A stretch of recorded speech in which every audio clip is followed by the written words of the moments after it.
Hello, my name is Monica Amestoy, and I was Katie's first ever roommate, non-household sharing person at debate camp.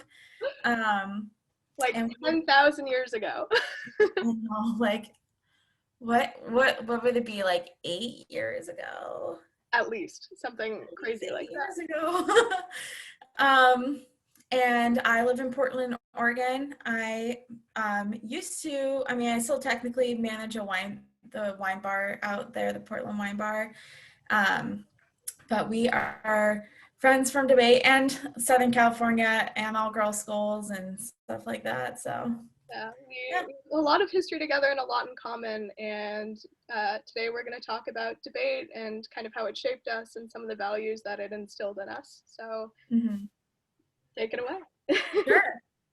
I do. I also want to mention, I think both of us, like, we were kind of like different in debate. We're kind of like the alt girls in debate at the time. And I mean, there are other people besides us, but like, I don't think we fit the standard debate girl. And I think that's kind of one of the things that made us closer, Right.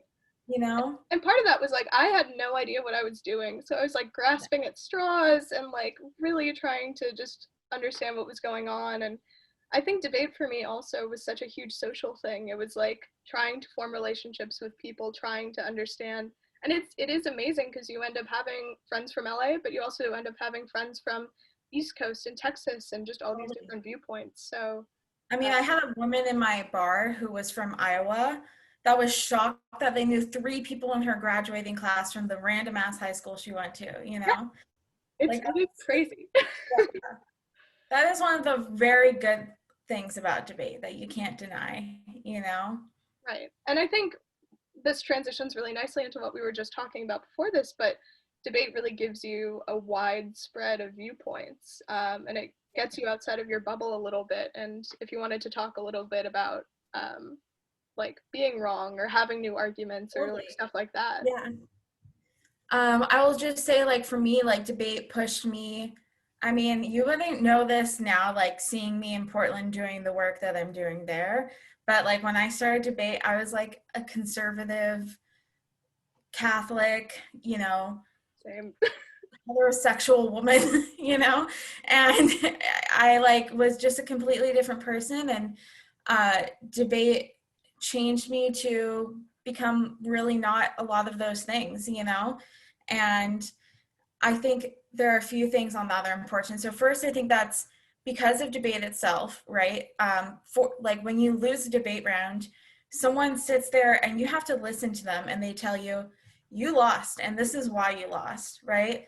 And I think that's one of the most important things I learned in the activity is that sometimes you're incorrect and you have to be reflexive about it, right? And hear, okay, this is what I did wrong and this is how I fixed it. And I think that being told you lost, and like when you first start, you lose a lot. So being told that you lost a bunch of times forces you to be the kind of person that can reflect on things.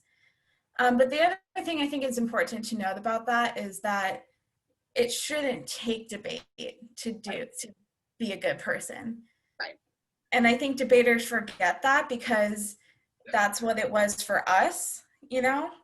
Like debate made me a radical queer badass. But like there are those people outside of debate and you don't have to like only find that in debate, Yeah, and you sometimes know? it takes a little bit longer. And now I'm also a radical queer, but that wasn't something that I learned in debate. That's something I learned in college and later. And what I think is really magical about debate is that it completely opens up your access to knowledge and to arguments and to philosophies that most 15, 16-year-olds don't know anything about. Like when Yeah. you are that young and you're approaching things like critical race theory and feminism for the first time, especially if you happen to be a privileged white kid like so many debaters are, um, obviously a lot of people don't take that to heart and then incorporate that into who they are as a person. But at the same time, a lot of people do kind of become aware of kind of this like adult world that you're really, as a high schooler, kind of blocked off from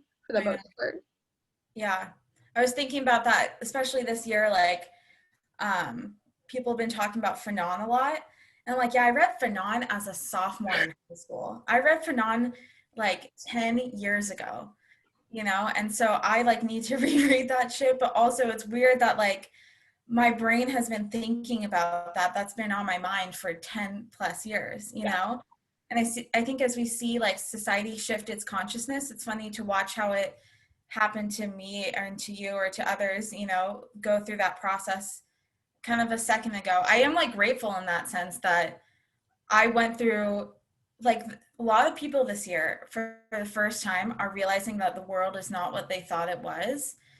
And I went through that. I know what that's like, you know. I went through it 10 years ago though, so I'm a little bit handling this a little bit better, I think, than maybe some other folks, but And it's a continual education. Like we yeah. are constantly learning and bettering ourselves and becoming more aware and more political and more active. But I also, and I think part of it is like in high school when you're debating these topics, it's like you're given really heavy, weighty ethical topics. You're talking about nuclear weapons and you're talking about the carceral system. You're talking Yeah. about, we had topics on the juvenile criminal justice system, and it's like you maybe as a kid you're like really emotionally removed from those things, but now when you're like, oh my god, I remember reading about this 10 years ago, it really shapes your kind of understanding of the world. And like my older brother was a policy debater, so I was learning about this stuff when I was like really young. Oh my, before parents.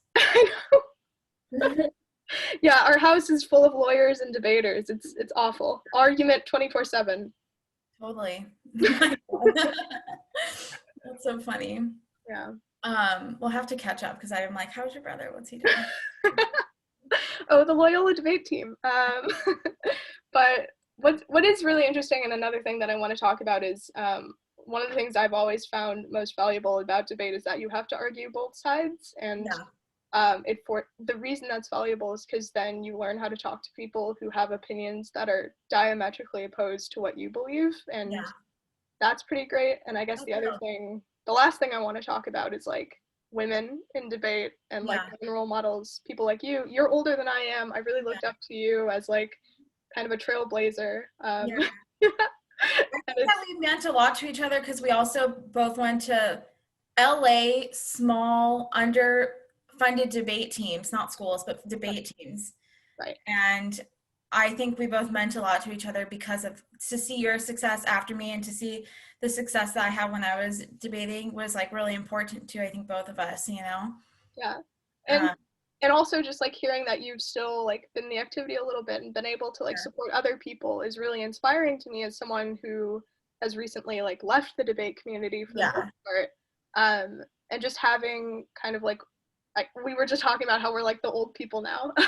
But like it is good to have like when someone comes to me with a personal issue and feels comfortable enough to be able to discuss those things with me in a confidential manner, I do feel like really grateful, and I feel grateful for the women who came before us who we were able to look up to and talk to, and it's important. yeah. I'm grateful for those people, and I also was like, it was. I don't want to say it was harder when we were debating, but it was really hard. We like the women in debate discussions, the first one ever I attended, you know, and it was horrible. It was Yeah. not well done. And like the people we had to look up to were like white women, white cis straight women who were like running Kantian philosophy, you know. Right. Um, and I think that it's been really nice to see that that's not prioritized so much in debate, you know. Right. I obviously like I still did leave debate for a long time because it was a hard activity for my emotional health, you know.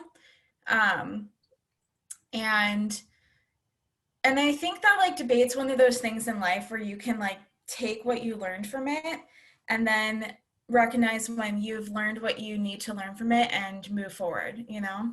Yeah. But And I yeah. think that's a beautiful place to end on, is that we get to help those around us and make kind of waves of our own and bring debate into the real world. So thank Mhm. you for this conversation. It's so nice to catch up. It's been 100 years.